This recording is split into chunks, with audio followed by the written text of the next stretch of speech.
cliche, water is what binds us. It's true, the world is connected. We all rely on this one resource for everything in our lives. We're totally dependent. It's a dependency that seems to have become more of a necessity for me than I could ever have imagined.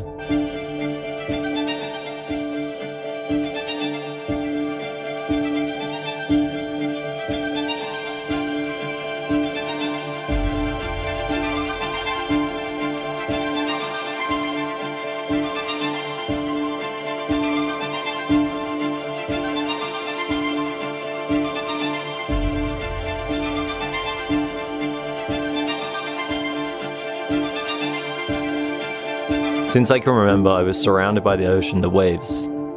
It became my life, my air. It's my liquid oxygen.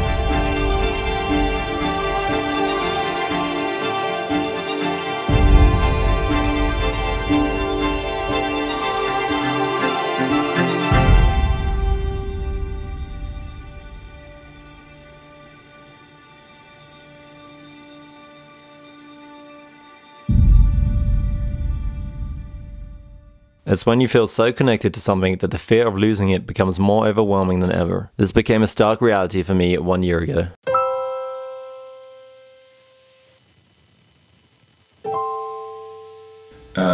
There are not many people like you running around with that kind of injury, and so the experience that we have is rather limited, obviously. And I don't know how you compare. Can you compare, for example, a boxer to somebody who's like falling down 10 meters or 15 meters into water? You have here your spinal canal, and the spinal canal is filled by the CSF. So this actually floats, which is your spinal cord. And now you have this herniated disc, and you see this compression of your spinal cord. You can see here your muscles, which are in excellent condition. If you continue with your sport and you have more like flexion extension trauma like this, I wouldn't do it. I would be really afraid, really scared that you.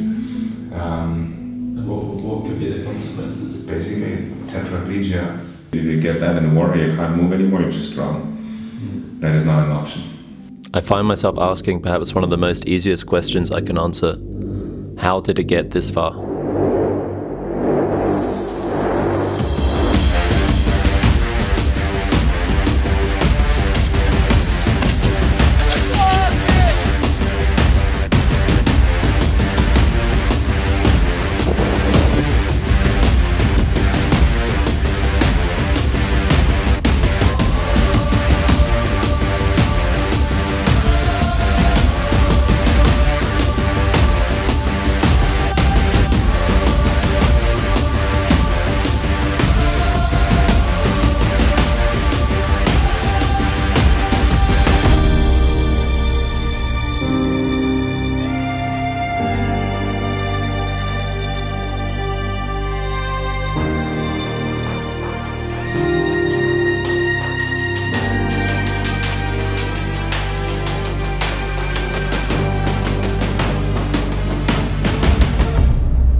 Row seats watching these boys. Well, Adam Sims and Tom get deep down dirty with the moments.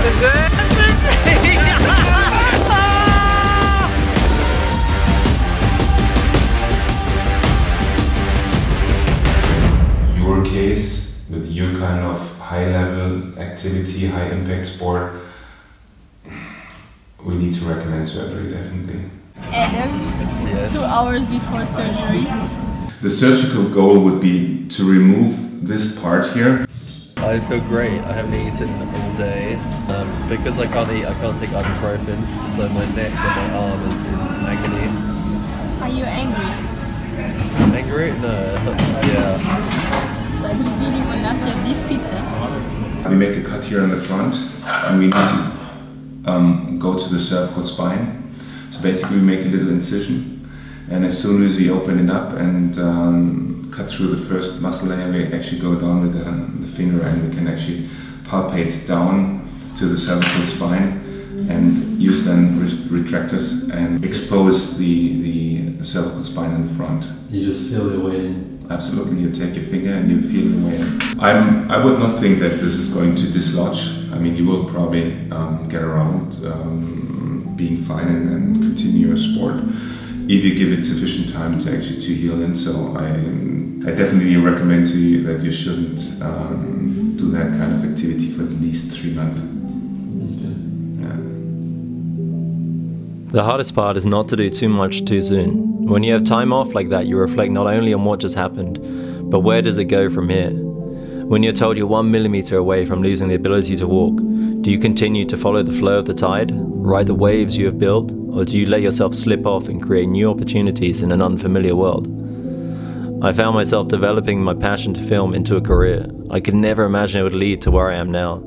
Yet despite this, 1 month post-surgery I was sitting on the beach filming the first European tour stop on the 2017 calendar.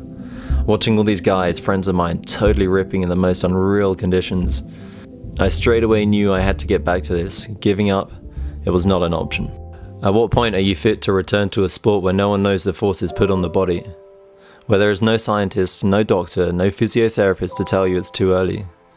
Passion is a dangerous thing. It'll take you down roads you never would have considered. It causes the most blind of choices, but it returns the highest rewards. Watching some of the best guys in the world throw down the craziest of moves was what reignited a simmering flame. Fuel for the fire.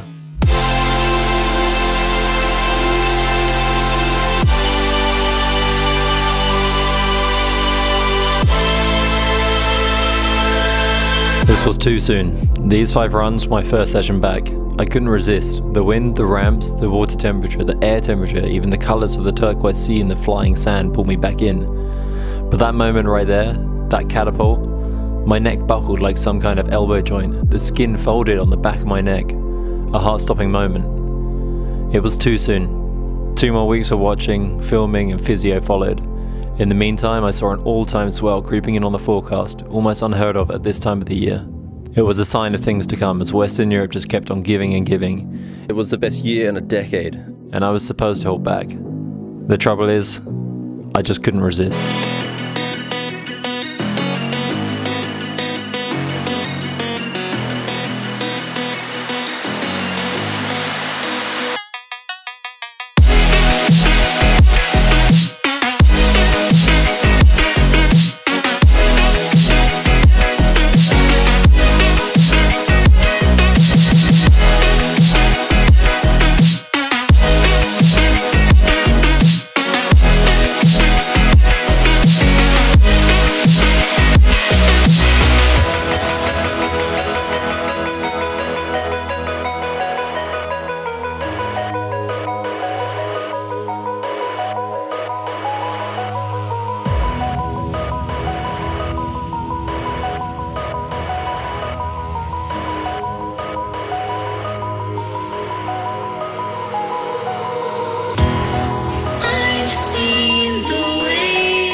Competition. It came around fast.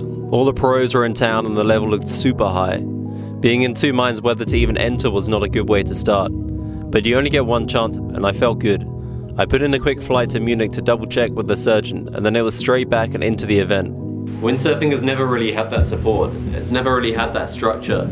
There are no medical professionals behind the scenes who you can seek advice from. Here I was relying on my degree in sports science and some advice from friends in physiotherapy, with my sights set to get back on the world tour like I hadn't been off it. The first stop was 3 months post-surgery in the Canary Islands. It's well known for being the most radical stop on tour. You could say I was a little apprehensive. Why this event's so exciting, because they've all sort of been training and then they all come out of their, corners of the world, and this is a showcase. Next up, we've got quite a big one. We've got Sims on the other side. If he had a nasty injury in the winter, he's actually got a few vertebrae fused together now. So he was going to walk again. I know it didn't sound good, that's for sure. He's going to be on the orange and white sail. Big, massive shaka from Sim. That was sick. Waiting. He's going big, isn't he? Big Pasco, yeah. He does like to do that in competition. Since he does go, he goes big or nothing. When he, he six. Right, yeah, Simsy had a hell of a heat yesterday, didn't he? I heard they were like only Adam Sims on the inside here. We're all getting up here. 22 seconds to go. Turn around quickly. 15 seconds to go. Bear Holtz has got this. Simsy's going to miss out. Oh, boy. Feel for him.